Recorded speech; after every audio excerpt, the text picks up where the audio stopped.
Hello friends, welcome back to my channel. আজকের আরেকটা নতুন ব্লগ নিয়ে আমি চলে এসেছি। আর এই ব্লগটা কিন্তু আমি শুরু করেছিলাম হরিদ্বার থেকে। সকাল তখন 9টা থেকে 9:30 এরকমই হবে। তো আমরা হোটেলটা নিয়েছিলাম হরিদ্বার স্টেশন থেকে হাঁটা পথ প্রায় 10 মিনিট বা তার থেকেও কম হবে। আমরা এখান থেকে মানে সিটি সেন্টার এই যে জায়গাটা, এখান থেকে কিছু মিষ্টি কিনে নিয়েছি। মনসা দেবী টেম্পলের ওখানে যাচ্ছি। মনসা দেবী টেম্পল থেকে চণ্ডী দেবী টেম্পলে যাব সেজন্য। আর ওখানে আমরা পুজো দেব। তো দেখো আমরা এই যে মনসা দেবী টেম্পলে যাওয়ার যে রোড, এখান থেকে আমাদের অটোটা চলে যাচ্ছে। দু সাইড দিয়ে ফ্রেশ সবজি আর প্রচুর ফুচকার স্টল। দেখতে এত ভালো লাগছে, মনে হয় এখান থেকে যে হরিদ্বারের সমস্ত জায়গাটায় যে ফুচকাগুলো পাওয়া যায় হয়তো এখানেই তৈরি হয়। যে পরিমাণ আমি দু সাইড দিয়ে ফুচকার দোকানগুলো দেখছিলাম, তো তাতে করে সেটাই মনে হলো, আমি শিওর না। তো চলো, আমরা প্রায় চলেই এসছি মনসা দেবী টেম্পলের এখানে। এবার অটো থেকে নেমে তারপরে তোমাদের সাথে আবারও শেয়ার করছি। চলো, আমরা মনসা দেবী টেম্পলে যাওয়ার আগেই রোডে নেমে গিয়েছি। আর এই সাইডে এত সুন্দর ছোলার যে চাট তৈরি করছিল, দেখে লোভও লাগছিল। যাই হোক, এটা পরে ট্রাই করব। এখন যাব মন্দিরের উদ্দেশ্যে। তো ঠিক মন্দিরে যাওয়ার যে রাস্তা তার অপোজিটটা এই যে এই সাইড দিয়ে দোকান আছে, মানে রোডে নেমে ডান সাইড দিয়ে ভেতরের দিকে চলে যেতে হবে। তো নিচের দিকে সিঁড়ি করে দেওয়া আছে, সেখান থেকে কিন্তু নিচের দিকে চলে যেতে হবে এরকম। বা যে কাউকে জিজ্ঞাসা করলে তারাও কিন্তু বলে দেবে কিভাবে তোমরা এখান থেকে যেতে পারবে। যাওয়ার সময় দু সাইড দিয়ে এরকম সুন্দরভাবে প্রচুর দোকান তৈরি হয়ে গিয়েছে, আগেও ছিল। তো আমরা যখন লাস্ট এসেছিলাম 2018 সালে, সে সময়ও দেখেছিলাম, তবে হয়তো আগের থেকে এখন দোকানগুলোর সংখ্যা বেড়ে গেছে। আবার এই রোডের ডান সাইড দিয়ে কিন্তু ট্রেন লাইন আছে। তো আমরা এবার চলে যাচ্ছি মনসা দেবী টেম্পলের যাওয়ার আগে যে রোপওয়ে সেখানটা। এই সময়টা যেহেতু ফেস্টিভ সিজন ছিল, জাস্ট কয়েকদিন আগেই মানে 3-4 দিন আগেই তোমার যে নবরাত্রি শেষ হয়েছিল, তারপরেও লোকের কিন্তু প্রচুর ভিড় ছিল। এটা একটা পিক সিজন ছিল। দেখো এখানে লোকজন আছে। তো আমরা সবাই লাইনে দাঁড়িয়ে আছি টিকিট কাটার জন্য। 3 জনেরই টিকিট করতে হবে। আর সম্ভবত 3 ফুট উচ্চতার উপরে হলে তখনই বাচ্চাদের হাফ টিকিট নেয়, তার নিচে নেয় না। এবার আমরা যেটা করছিলাম, কম্বাইন টিকিটের দাম দেখো, আমি তোমাদের দেখাচ্ছি এখানে 414 টাকা। এটার মানে মনসা দেবী টেম্পল আর চণ্ডী দেবী টেম্পলের যে রোপওয়ে, ওই দুটো একসাথে করলে 414 টাকা, প্লাস ট্রান্সপোর্ট হিসাবে যে বাস থাকে এদের মিনি বাস, ওর সার্ভিসটা কিন্তু ফ্রি। তো তোমরা অবশ্যই কম্বাইন্ড করলে একটু সুবিধা পাবে, মানে টাকা কিছুটা কম লাগে। তো আমরা কম্বাইন টিকিট করব, সেই জন্য লাইনে দাঁড়িয়েছিলাম। আমাদের টিকিট করা হয়ে গিয়েছে। এবার টিকিট করা হয়ে গেলে যেটা করতে হবে, এখানে কিন্তু 2 জায়গার 2টো গেট আছে, নাম্বার 1 আর নাম্বার 2। 1 নাম্বার গেট আর 2 নাম্বার গেটেরও কিন্তু ব্যাপার আছে। 1 নাম্বার গেটটাই তারা যেতে পারবে যাদের কাছে কম্বাইন টিকিট আছে। 2 নাম্বার গেটটাই তারা যেতে পারবে শুধুমাত্র যারা মনসা দেবী টেম্পলে যাবে এরা। তো আমরা যেহেতু কম্বাইন টিকিট করা, তো আমরা 1 নাম্বার গেটের লাইনে ছিলাম। আর পিক সিজন বলে দেখো ভিড় কী হারে এখানে। তো যাই হোক, সবাই কিন্তু সুন্দরভাবে লাইন মেনটেন করে তবেই আমরা রোপওয়ের জন্য চলে যাচ্ছি। আমি মনসা দেবী টেম্পলে পুজো দেওয়ার জন্য এই নিচের থেকে কিন্তু পুজোর যে প্যাকেট এগুলো কিনে নিয়েছি। তোমরা বাইরে থেকে না কিনলেও রোপওয়ে যাওয়ার আগেই যে ভেতরে দেখতে পাচ্ছ এরকম মিষ্টি বা ফুলের যে ডালি সবই পেয়ে যাবে। এখান থেকেও যদি না নাও তাহলে মনসা দেবী টেম্পলে মন্দিরের সামনেও পেয়ে যাবে।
আমাদের কিন্তু পুজো দেওয়া হয়ে গিয়েছে, পুজো দিয়ে আমরা এবার বের হয়ে এসেছি।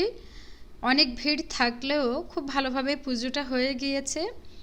আর লাস্ট যখন আমরা এসেছিলাম 2018 সালে, ওই সময় এত ভিড় ছিল না। আমরা সে সময় এরকমই কিন্তু নবরাত্রির একদিন পরেই ঢুকেছিলাম, তো এত ভিড় ছিল না। যাই হোক, এখন আমরা চলে এসেছি মনসা দেবী টেম্পলের যে ক্যান্টিন, ওখানে আমরা এসেছি কিছু ব্রেকফাস্ট করে তারপরে বের হয়ে যাব চণ্ডী দেবীর উদ্দেশ্যে। তো এখানে আমরা নিয়ে নিয়েছি 2 রকমের স্যান্ডউইচ, আর তার সাথে নিয়েছি 2টো চা, আয়ুষের জন্য নিয়ে নিয়েছি একটা লস্যি। এখানে গরম ছিল সেই জন্য আমরা লস্যিটা নিয়ে নিয়েছিলাম, আর খুবই ঘন হয় এখানকার লস্যি, খেতেও বেশ টেস্ট। এইগুলো খেয়ে এবার বের হয়ে যাব। যেহেতু আমাদের কম্বাইন টিকিট, তাই আমাদের আলাদাভাবে যেতে বলেছে, মানে অন্য সাইড দিয়ে বললো এই পাশ থেকে যাওয়ার জন্য। সাধারণত এই সাইডটা কিন্তু এমনি থেকে অ্যালাউ করে না, তো ওরা বললো যে 10 থেকে 15 মিনিট লাগবে রোপওয়েতে ওঠার জন্য।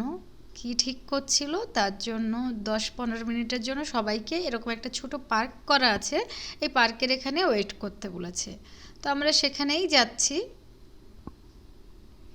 এখানে গিয়ে 10-15 মিনিট পরে যখন আবার রোপওয়ে চালু হয়ে যাবে তখন আমরা রোপওয়েতে উঠে যাব। এই ছোট্ট একটা গার্ডেন, এখান থেকে কিন্তু ভালোই ভিউটা দেখা যায় আর ভালোই লাগে দেখতে। তো যাই হোক, যখন রোপওয়ে চালু হয়ে গিয়েছিল তখন আমরাও কিন্তু লাইনে চলে এসেছি। আর এই যে গার্ডেনটা আমি আবার একটু ব্যাক করে দেখাচ্ছি। তো এই যে সবাই এক এক করে রোপওয়েতে উঠে যাচ্ছে, এবার আমরাও উঠে যাব, চলো সাথে থাকো।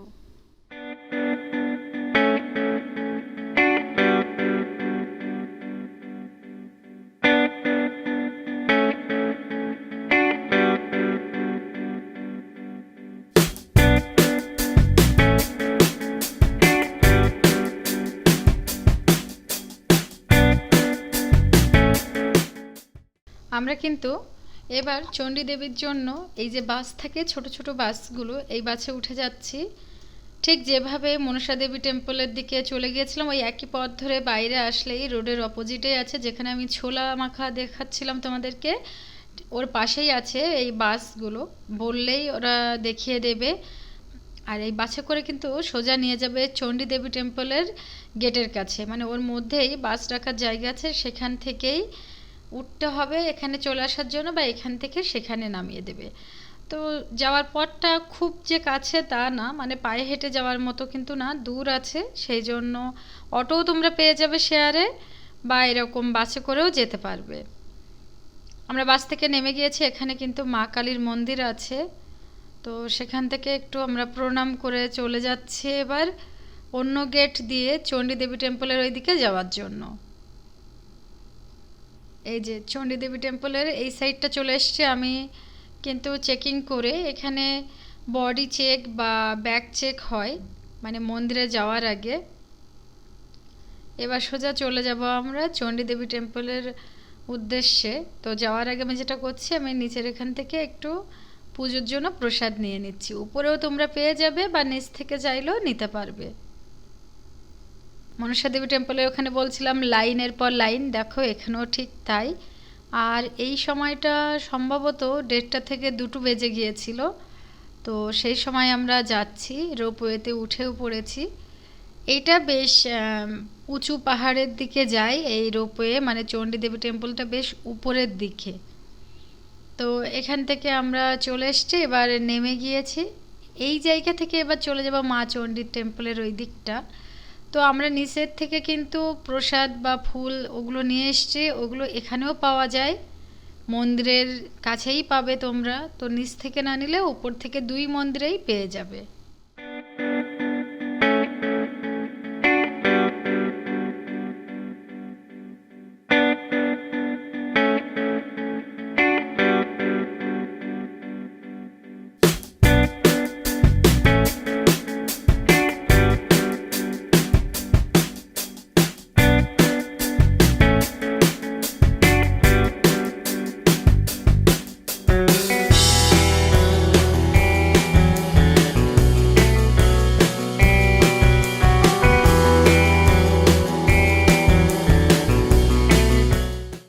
আমরা কিন্তু চণ্ডী দেবীর মন্দিরে পুজো দিয়ে এসে ওখান থেকে বের হয়ে এসে অপোজিটের দিকেও চলে আসলে এখানে হনুমানজির মন্দির, সন্তোষী মাতা, মাতা অঞ্জনীর মন্দির আছে, তো সেখানে পুজো দিতে এসছি।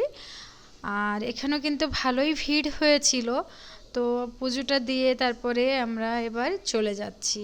এই যে বাইরের দিকে আমি চলে এসেছি, নেমে যাব। তার আগে এখান থেকে বেশ ভালো একটা ভিউ পাওয়া যায়, একটু ছবি তুলছিলাম আর কি নিজেদের। তো এখান থেকে এবার আমরা নেমে চলে যাচ্ছি তোমার যে রোপওয়েতে করে যাব সেই দিকে। দেখো এই যে দিকটা দিয়ে আমরা নেমে যাচ্ছি, এই দিক দিয়ে চণ্ডী দেবীর টেম্পল না, এই দিকটা দিয়ে কিন্তু হনুমানজির টেম্পল, এর সামনের দিক দিয়ে ছিল চণ্ডী দেবীর টেম্পল।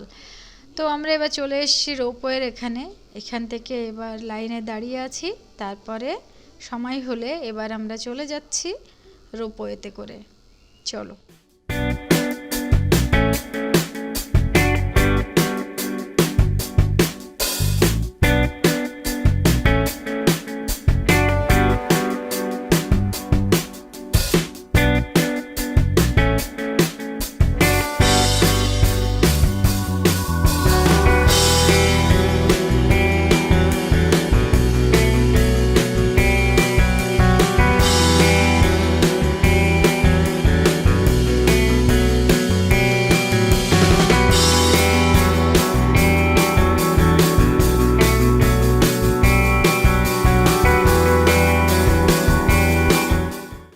আমরা বের হয়ে চলে যাচ্ছি এবার বাসে ওঠার জন্য। বাসটা ঠিক এই গেটটার পাশেই আরেকটা গেটের মধ্যেই আছে, সেখান থেকে কিন্তু মনসা দেবী টেম্পল পর্যন্তই যাবে।